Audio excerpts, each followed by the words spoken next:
Salut, te voici actuellement sur la chaîne YouTube Snapstar. Sur cette chaîne, tu retrouveras tous les plus gros clashs de Snapchat et tous les plus gros buzz du moment. Surtout, n'hésite pas à t'abonner tout en activant la cloche des notifications pour ne rien rater du contenu exclusif de cette chaîne. Et oui, sur cette chaîne, tu retrouveras du contenu qui n'est disponible nulle part ailleurs. Sur ce, je te laisse avec la vidéo. Bon visionnage.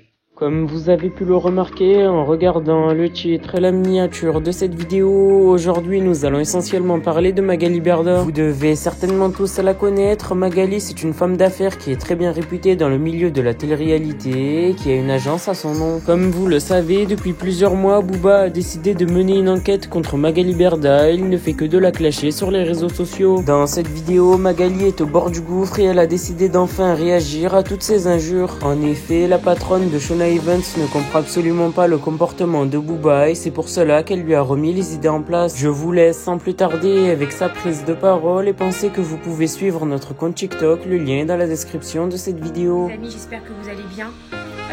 Écoutez, demain, je serai au tribunal à 9 h, au tribunal judiciaire de Paris, parce que il y a enfin le premier procès qui aura lieu demain pour tout ce qui m'arrive. Alors, c'est pas pour tout ce qui m'arrive, hein, c'est une toute petite, minuscule partie de ce qui m'arrive depuis un an. Je sais que en fait, je ne peux que, depuis un an, en fait, tout ce qui m'arrive depuis le 17 mai, je peux pas forcément m'exprimer dessus. Je peux pas vous dire à chaque fois, il s'est passé ça aujourd'hui, il s'est passé ça aujourd'hui, parce que, voilà, on a dû déposer des plaintes. Il y a des enquêtes qui ont été ouvertes. Il y a un travail colossal qui a été fait de la gendarmerie, des services de l'OCLCH. C'est un travail incroyable, sans qui, je l'ai dit à plusieurs reprises, j'aurais pas pu vivre. J'aurais pas pu continuer à vivre. Voilà, chaque jour, pour moi, c'est vraiment un combat. Je me lève le matin, c'est un combat. Je me couche le soir, c'est un combat. Ce qui est très difficile sur les réseaux sociaux, c'est que le cyberharcèlement, vous voyez que la surface. Vous ne voyez pas la profondeur des problèmes, vous ne voyez pas les conséquences que ça a, et vous ne pouvez pas vous rendre compte de ce que ça engendre et de ce que même certains peuvent faire au-delà du cyberharcèlement. C'est-à-dire que ça ne s'arrête pas qu'à ça. Mais je peux pas vous dire... en fait, déjà, j'étais pas en état, j'avais pas envie forcément. Donc, à part...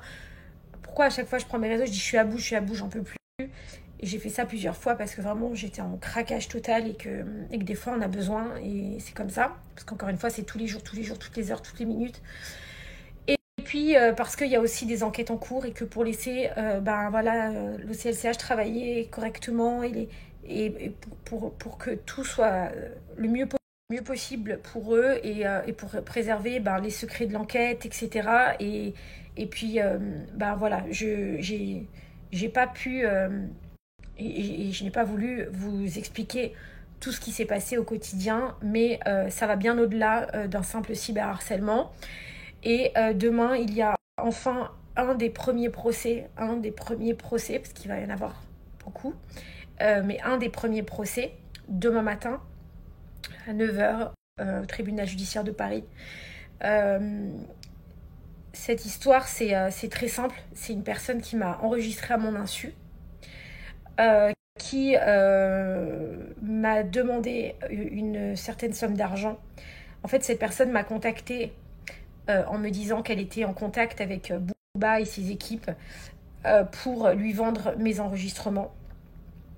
Lors de ces enregistrements, je savais que j'avais pas dit des dingueries. En fait, je sais ce que je dis et j'assume totalement ce que je dis.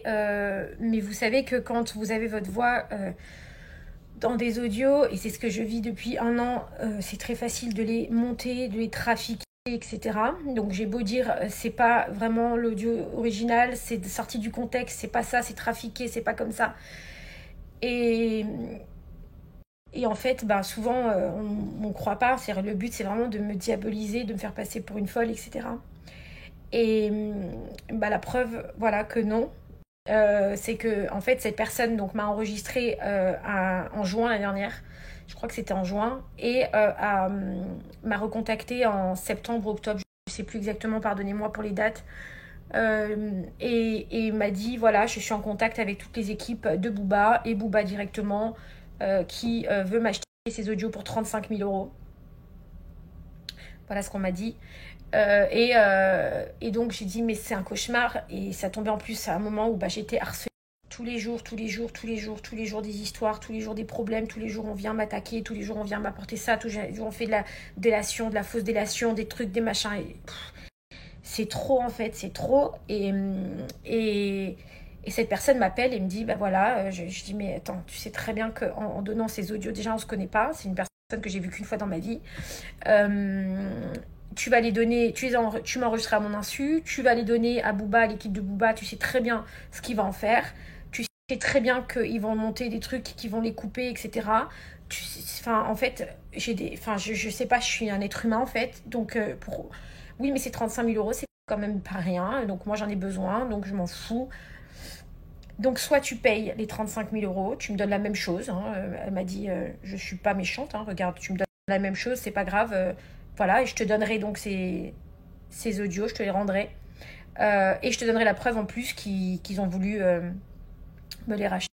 Ce moment-là, j'étais dépitée, non pas de peur de ce que j'ai dit, mais de fatigue mentale, où je me suis dit, mais est-ce que je dois les racheter ou est-ce que je dois pas les racheter? Et j'ai appelé mon avocat. Je lui ai dit, qu'est-ce que je vais faire? Il va encore sortir des audios qui vont être découpés, qui vont être trafiqués, etc. Et je vais encore me faire défoncer, je vais encore passer pour une horreur. Et donc, qu'est-ce que je dois faire? Mon avocat, il est venu me voir. Et il m'a dit quelque chose de très fort. Il m'a dit, Magali, moi je vous fais confiance. Il m'a dit, moi je sais qui vous êtes maintenant, je vous connais par cœur, je connais toute votre vie. Il m'a dit, moi je vous fais confiance, j'ai confiance en vous et je sais que sur ces audios, de toute manière, il ne peut pas y avoir des horreurs et je sais qui vous êtes, donc ayez confiance en vous et la justice gagne. Il ne faut pas céder, etc. Donc on va aller déposer plainte. On est allé déposer plainte. Heureusement qu'il m'a vraiment pris par la main et qu'il m'a emmené. On a passé des heures et des heures au commissariat très tard le soir. Et la personne est venue le lendemain dans mes bureaux pour récupérer les fonds. Donc voilà, je lui ai dit qu'elle allait toucher son argent. Et en fait, elle a été arrêtée par la police en flagrance dans mes locaux. Donc tous les employés étaient montés au deuxième étage. Et la police était à côté de moi. Elle est rentrée pour récupérer donc les 35 000 euros. Et elle est repartie avec la police. Et elle a fait donc 2 jours de garde à vue. Et elle est ressortie avec une convocation au tribunal correctionnel pour un procès qui aura donc lieu demain, avec des faits de flagrance. Et j'ai passé 3 jours, donc c'était 2 jours ou 3 jours de cauchemar, où c'était des messages, des coups de pression, des horreurs, en plus de ce qui se passe sur les réseaux, de tout ce qu'on raconte. Donc j'avais ça. Et bref, c'était vraiment un enfer. Et puis quand la police l'a arrêté, je me suis dit, j'ai vraiment bien fait d'écouter mon avocat, d'aller déposer plainte. Et il ne faut pas avoir peur, il faut vraiment pas céder parce que le chantage, vous savez, quand on vous le fait une fois, on vous le fera 2 fois. Et de toute manière, quand on ne diffuse pas quelque chose, on le diffusera un jour ou l'autre. Moi, j'ai vraiment écouté mon avocat. Et la personne a été arrêtée.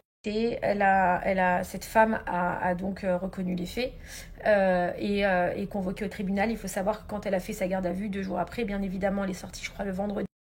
Elle est sortie de garde à vue, je crois que c'était le vendredi ou le samedi, je ne sais plus exactement. Et le dimanche, bien évidemment, fin de journée, les enregistrements ont été diffusés sur le compte Twitter de Booba, coupés, montés. Bref, tout ça maintenant est entre les mains de la justice.